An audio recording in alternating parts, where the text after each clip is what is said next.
97.5 The Fanatics, John Kincaid, formerly of 680 The Fan here in Georgia. You know a lot about the Dogs, but you've just seen your team, the defending NFC champs, once again making a run at all these Dogs. Are you their draft informant, John?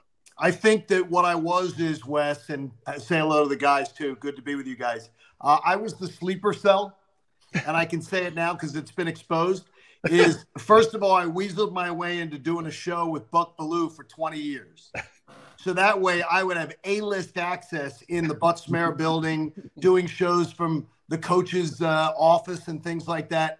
I assembled as much information as I could. I copied secret files. I checked the recruiting boards, and I just laid in wait until I got stabbed in the back in 2020 and was able to come home to Philadelphia. And I just decided at that point I would declare war on the Falcons in the city of Atlanta, all to the benefit of the city of Philadelphia.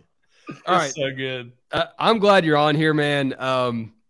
We saw kind of a similar thing with the Falcons. I know a lot of Alabama fans, even while you were living in Atlanta, saw the Falcons take a lot of their players, and they were calling Mercedes-Benz Stadium Tuscaloosa East.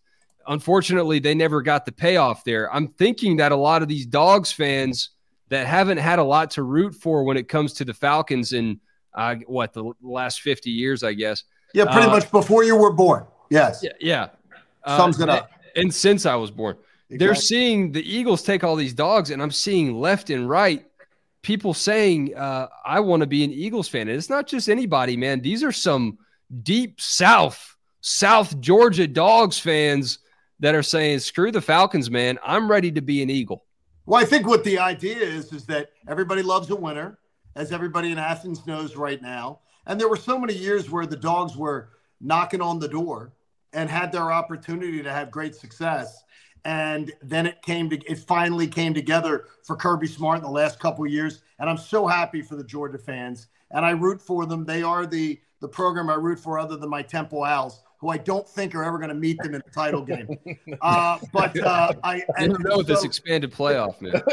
So I think what you can look at is you can look and say that there is an organization that knows how to do things right. And honestly, the Eagles, ever since Andy Reid came on board in 1999, and now we're going on 25 seasons, have been one of the gold standard franchises. I believe they're second or third in wins, numerous Super Bowl berths, a championship, division championships, and more. They know where to shop for good players. And I believe they spend more time in Athens than any other NFL team. And the fact that the Falcons don't do that when they're located, 35, 40 miles away is an absolute joke. It's kind of crazy. And I always wonder if that whole narrative is overblown, because surely they're not just deliberately not picking Georgia players.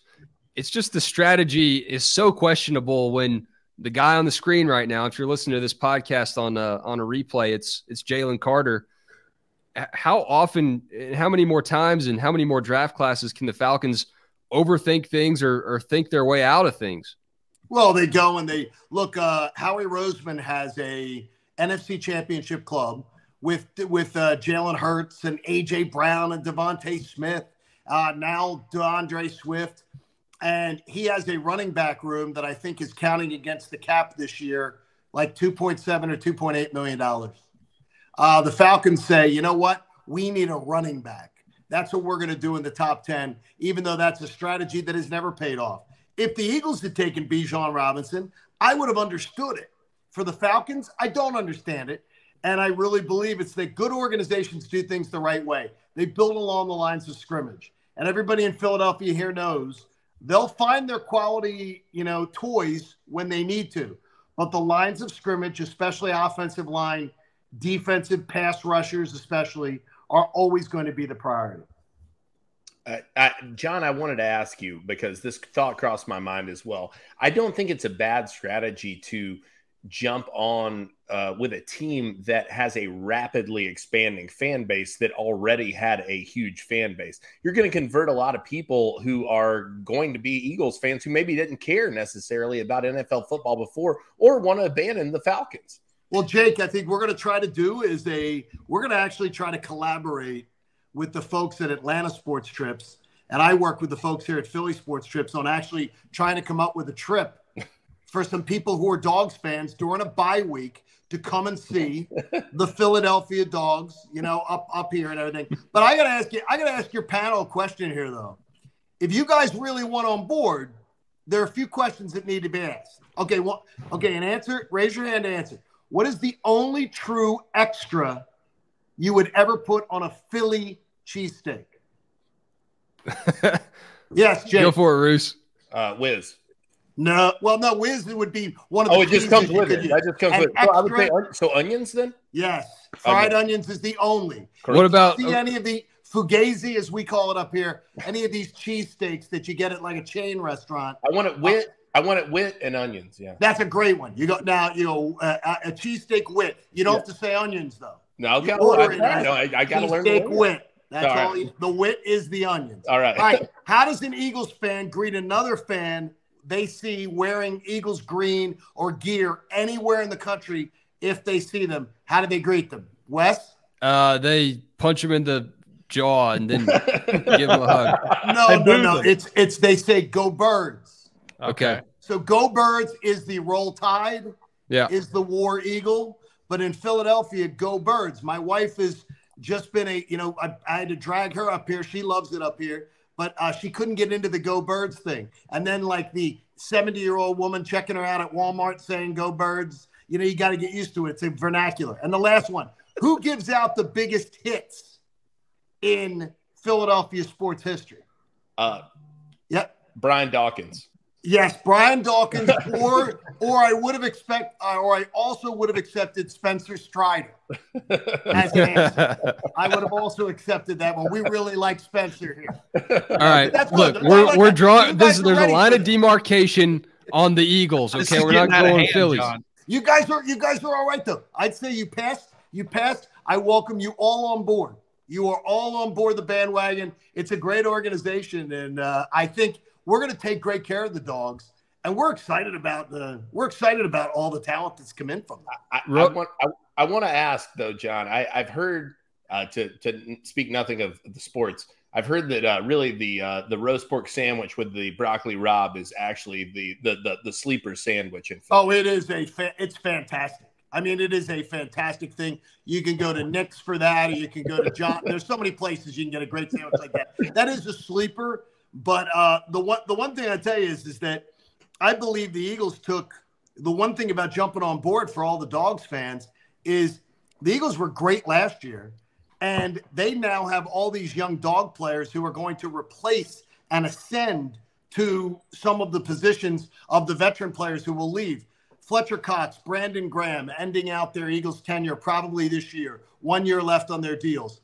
That's where you're going to see some of these Georgia players ascend to the throne. The Eagles just reload. They just reload. They have a simple formula, and it seems to work. And we love Jalen Hurts, too. We like Alabama a lot.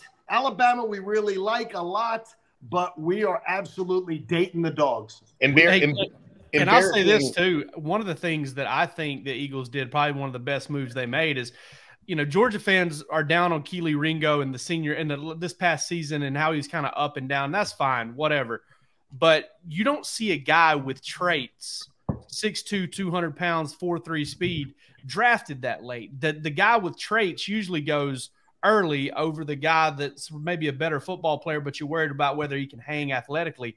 Philly got a good football player, but a great trait guy and a ton of upside, whether he plays corner, whether he plays safety. I think that of all the picks, obviously Jalen Carter slipping to you at 9 when he may be the best player in the draft. That's one thing. But I think as you pointed out, he gets that safety net of all the Georgia players around him. So if there's any character concerns, you got all those Georgia players, all that familiarity to get him back on track. Wes, though, that seems to be, and Jake, to your point, that seems to be the talking point is some of these guys, there's a character issue or otherwise. Believe me, though all the Georgia guys will be able to hang together and they will be part of a core of the future, they're not running that locker room right now. I assure you. Those players all answer to Brandon Graham. They all answer to Fletcher Cox. They all answer to the veterans in that room like Jason Kelsey. there's going to be no shenanigans in that locker room. This isn't a organization that is going to put up with any kind of bull off the field. That's why you never hear about that stuff going on. I'll tell you this, though. I think as Matt is putting up on the screen there, I do believe that you're going to see Ringo move to safety. Yeah. I think it is the biggest weakness on the Eagles depth chart, and I believe he will be a safety here in Philadelphia. I think it's embarrassing that a franchise can move from Brandon Graham and, like you said, Fletcher Cox to a guy like Jalen Carter. To be able to turn to that is absolutely ridiculous, man. It is. It's because they value it. It's because it's where they put their value. Yep. They know football games are won on the line of scrimmage. Ask Kirby Smart. Why do you think Kirby Smart and Howie Roseman have developed this bond in the organizations? Why there's so much symmetry? Because they think alike. They know how to build football teams alike. And for some reason, the orange and the red and black in Atlanta doesn't get it. I don't understand it.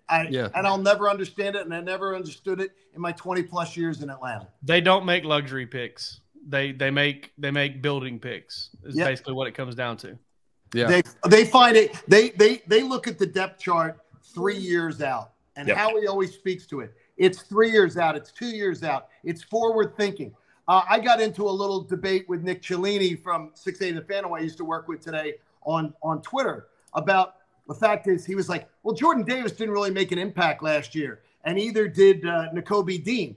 Look, when you're on the Eagles and you got arguably the best depth chart in the NFL, rookies don't have to come in and do big things. And by the way, before Jordan Davis got injured in October, the Eagles' run defense was 2.5 yards less a carry when he was in there. So he was making a big impact before the injury. Then they went and got Ndamukong Suh. Then they went and got Linval Joseph.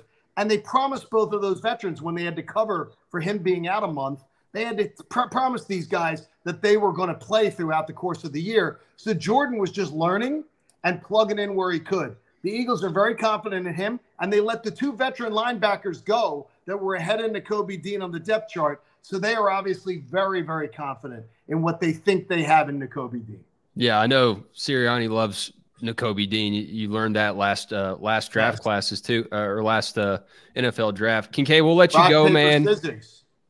What's that? Rock, paper, scissors, I believe they were playing. Yeah. So it was good. We'll let you run. You got that 4 a.m. wake-up call, and you have actually other sports to talk about, like an NBA playoff team. Yeah. I guess you got a baseball team. We do. We do. We'll see you in October. See you in October. Yeah, no doubt about it. You must be so proud of the Dogs. Keep bringing the good content. I check it out when I can. Good job, man. We'll talk to you later. Thank you so much. Stay alone, everybody. Bye-bye. That was John Kincaid. He is up now in Philadelphia, 97.5. If you want to hear what they have to say tomorrow about the Dogs, 97.5 The Fanatic, from 6 to 10 a.m. I know a lot of y'all listened to him when he was on 680 The Fan for years and years and years. And now he's back home. I miss John Kincaid, man. Yeah, man, that show, he and Buck the way he used to push Buck's buttons. Yes. I mean, the way he used to could get Buck go. Like, I wanted just to kind of lean into the microphone there for a second. I said, hey, I think Cosby's going to trial. From that audio fun bag, dude. The way he just, I mean, him and Buck had such a rapport, and John had such a way of being like, I want to strangle this man, but I still love him a little bit, you know, probably like Bark After Dark, you know, probably like me and Palmer are really like how I feel about Palmer. It's probably the same way. You and Palmer are like Homer Simpson and Bart Simpson, where you're just like strangling him, just holding him up, and his eyes are bugging out of his head.